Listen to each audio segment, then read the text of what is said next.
Average ഒരു one time watchable movie. വലിയ engaging ആയിട്ടൊന്നുമില്ല, slow base പടമാണ്, സർവൈവൽ ത്രില്ലറാണ്, ചുമ്മാ കണ്ടിരിക്കാം.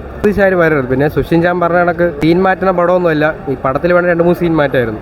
സിനിമ കൊള്ളാം, പക്ഷേ ഭയങ്കരമായ സുഷിൻ്റെ ആ ഒരു സീൻ മാറും എന്നുള്ള തലവരെ ആ ഒരു റേഞ്ച് ഒന്നും വന്നിട്ടില്ല.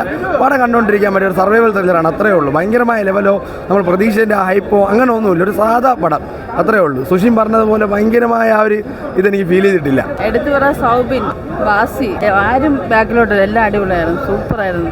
ഹാങ് ഓവർ മാറുന്നില്ല, അത്രയ്ക്കും ഗംഭീര പടം. മലയാള ഇൻഡസ്ട്രിയിൽ ഇന്നേ വരെ കാണാത്ത ഒരു തിയേറ്റർ എക്സ്പീരിയൻസും. ഞെട്ടിച്ചോ, നമുക്ക് കണ്ണ് നിറയാതെ ആ തിയേറ്ററിൽ നമുക്ക് ഇറങ്ങാൻ പറ്റത്തില്ല.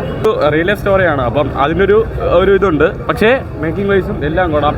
ശ്രീനാഥ് ബാസിയും സൗബിനുമാണ് സ്റ്റീൽ ദ ഷോ എന്ന് പറയാം.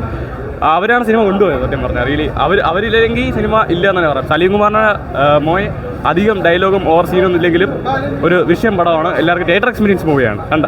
ഒറിജിനാലിറ്റി പോലെ തന്നെ ഉണ്ട്. ത്രില്ലിംഗ് എന്ന് പറഞ്ഞാൽ ഭയങ്കര ത്രില്ലിംഗ്, ഫ്രണ്ട്ഷിപ്പിൻ്റെ കഥ. പക്ഷേ നല്ല പടം, നല്ല പടം, കാണാനുള്ള നല്ല പടം, അടിപൊളി പടം. തിയേറ്ററിൽ കാണേണ്ട പടം തന്നെ. നടന്ന സംഭവം എന്നുള്ള ആ രീതി കാണാൻ കൊള്ളായിരുന്നു. നല്ല രീതിക്ക് തന്നെ എടുത്തിട്ടുള്ളത്. പൊളിച്ച്, എല്ലാവരും പൊളിച്ചതിൽ എല്ലാവരും അടിപൊളിയായിരുന്നു. എല്ലാവരും അടിപൊളിയും നൈസ് പടമായിരുന്നു, സൂപ്പറായിരുന്നു, പൊളിയാണ്. തിയേറ്ററിൽ തന്നെ ഒന്ന് കാണണം, അത്രയ്ക്കും പൊളി പടമാണ്. ഫ്രണ്ട്സിന് പറ്റിയ പടം, പയ്യന്മാരായിട്ട് വന്ന് അടിച്ച് പൊളിച്ച് കാണാം. നമുക്ക് അറിയാവുന്ന കഥ തന്നെയാണ്, അതുകൊണ്ട് ആ മേക്കിങ്ങിലൂടെ അത് വളരെ മനോഹരമായിട്ട് ചെയ്തിട്ടുണ്ട്. പെർഫെക്റ്റ് ആണ്, നന്നായിട്ടുണ്ട്. ഭയങ്കര എക്സ്പീരിയൻസ് പടം, must watch in theatres. That's it. നല്ല ഫിലിമാണ്.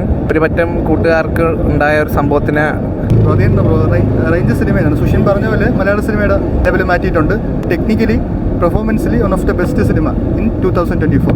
അപ്പോൾ നമുക്കൊരു ടെൻഷൻ ഫീൽ ആയിട്ടുണ്ട് ബ്രോ. കാരണം നമുക്കൊരു ആ ഇമോഷൻസ് നമുക്ക് കുറച്ചിട്ട് ക്യാപ്ചർ ചെയ്യാൻ പറ്റും. എൻ്റെ ഡയറക്ടർ ചിദംബരം ആയാലും ഒരു യുവതലമുറയുടെ വൺ ഓഫ് ദ ബെസ്റ്റ് സിനിമയാണ്.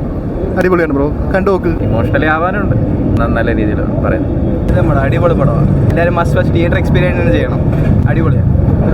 ഓരോരുത്തരും നല്ലപോലെ അഭിനയിച്ചിട്ടുണ്ട്, എല്ലാവരും അതേപോലെ തന്നെ ഉണ്ട്. ഡയറക്ഷൻ അടിപൊളി, എല്ലാം അടിപൊളി, പോയി മസ്റ്റ് വാച്ചാണ്. നല്ല പടം, അടിപൊളി പടം. സർവൈവൽ ത്രില്ലറായിരുന്നു. കോമഡി പ്രതീക്ഷിച്ച് പോകണ്ട, സർവൈവൽ ആക്ഷൻ അങ്ങനെയെല്ലാം മിക്സ് ആക്കിയായിരുന്നു. ആക്ടിങ് കൊള്ളാമായിരുന്നു, നല്ല ആക്ടിങ് ആയിരുന്നു. പിന്നെ എല്ലാവരും നല്ലൊരു പടമായിരുന്നു. മാസം തന്നെ ഒരു രക്ഷയില്ല, കണ്ണ് നിറയ്ക്കുന്ന ഒരു സിനിമയായിട്ട് മാറി. അടിപൊളിയായിട്ട് അഭിനയമൊക്കെ അടിപൊളിയായിട്ടുണ്ട്, പക്കയായിട്ട് ഒരു ഫീലിംഗ് ആയിരുന്നു. കാരണം ഒരു റിയൽ ഇൻസിഡൻ്റ് ആണ് ഈ സംഭവം. നമ്മൾ പത്രത്തിലൊക്കെ വായിച്ചിട്ടുണ്ടായിരിക്കാം.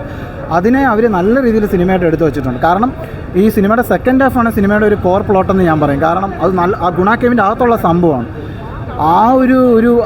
ആ പെട്ടുപോകുന്നൊരു അവസ്ഥ നല്ല രീതിയിൽ അവർ മേക്ക് ചെയ്തിട്ടുണ്ട്. അതിൽ ഷൈജു ഖാലിദിൻ്റെ ക്യാമറയൊക്കെ കയ്യടി കൊടുക്കണം, സുഷിൻ ഷാമിൻ്റെ BGM, പിന്നെ സൗബിന്, ശ്രീനാഥ് ബാസി, ബാക്കിയുള്ളവരും കൊള്ളാം, ഗണപതി ഇതൊക്കെ. പക്ഷേ സൗബിനും ശ്രീനാഥ് ബാസി ഒരു ഫിസിക്കലി ഒരു സ്ട്രെയിൻ എടുത്തിട്ടുണ്ട്. അത് സിനിമയെ നമുക്ക് കാണാൻ പറ്റും. ആണ് ചിദംബരത്തിൻ്റെ സംവിധാന മികവ് പുറത്തു കൊണ്ടുവന്ന പടമെന്ന് ഞാൻ വിശ്വസിക്കുന്നു. ജാനമേനെ നമുക്ക് ചിരിക്കാനുണ്ട്, അയാളെ ഫസ്റ്റ് പടം. പക്ഷേ ഇത് അദ്ദേഹത്തിൻ്റെ ഒരു ക്രാഫ്റ്റ്മാൻഷിപ്പിനെ പുറത്തു കൊണ്ടുവന്നിട്ടുണ്ട്. പിന്നെ എനിക്ക് ഏറ്റവും ഒരു ഇഷ്ടപ്പെട്ടൊരു സിനിമയാണ് കമലഹാസൻ്റെ ഗുണ. അതിൽ ആ കൺമണി അൻപോട് കാതലൻ പാട്ട് എടുത്തിട്ട് ഇതിൽ എന്താ പറയുക, ചിദംബരം ഒരു ഡൈമെൻഷൻ കൊണ്ടുവന്നിട്ടുണ്ട്. ആ പാട്ടിനെ യൂസ് ചെയ്തിട്ടുണ്ട് മൊത്തമായിട്ട്, താങ്ക്സ് ടു കമലഹാസൻ പറഞ്ഞിട്ടുണ്ട്. പക്ഷെ അതിൽ ആ ഒരു കമലഹാസൻ്റെ ആ ഒരു പ്രേമത്തിൻ്റെ ഒരു ആഴം വെളിവാക്കാനാണ് ഇത് മനിതകൾ ഉണർന്നുകൊള്ള ഇത് മനിത കാതലല്ല എന്ന് പറയുന്നത്.